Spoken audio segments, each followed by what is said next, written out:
Et en attendant ces Jeux, rendons-nous à la primature où le Conseil national de lutte contre la vie chère a été activé.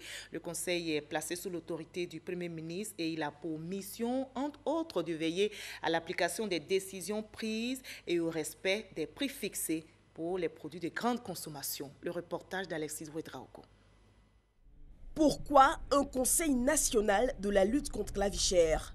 Parce qu'en dépit de plusieurs actions du gouvernement, le coût de la vie reste une préoccupation dans le pays. À l'abattoir de Port-Boué, il arrive souvent entre le chevillard et le boucher qui prend en gros, et le prix descend jusqu'à 1300 francs, mais le consommateur ne ressent pas. Le prix de la viande est toujours cher sur le marché. Et je vous donne un autre exemple.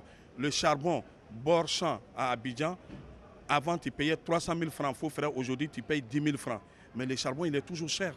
Le Conseil national de lutte contre la vie chère, dont le décret a été signé le 21 juin dernier, aura pour mission de veiller au respect des prix fixés pour les produits de grande consommation, d'assurer la mise en œuvre des stratégies de lutte contre la vie chère, mais aussi d'assurer le suivi du respect des accords signés entre le gouvernement et les opérateurs économiques. Vous avez pu noter la prise d'un décret portant plafonnement des prix de certains produits de première nécessité, tels que le riz, l'huile, le sucre, la tomate et également le ciment.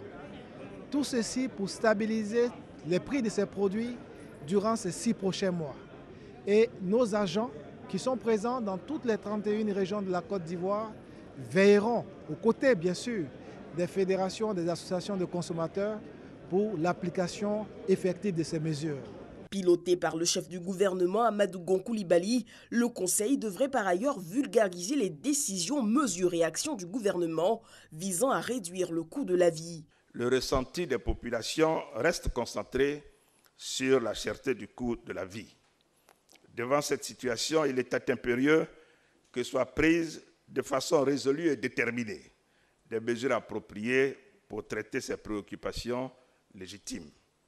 C'est dans ce sens que le gouvernement a pris des mesures fortes à court et moyen terme, touchant notamment aux postes de l'alimentation, du logement et du transport. En outre, il a été institué par décret le Conseil national de la lutte contre la vie chère, chargé de coordonner et d'assurer le suivi de la mise en œuvre des stratégies de lutte contre la cherté de la vie initiées par le gouvernement.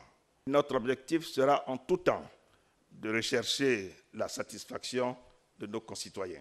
Le Conseil national de lutte contre la vie chère est composé de 3 organes que sont le Conseil de concertation, le Comité technique et le Secrétariat exécutif.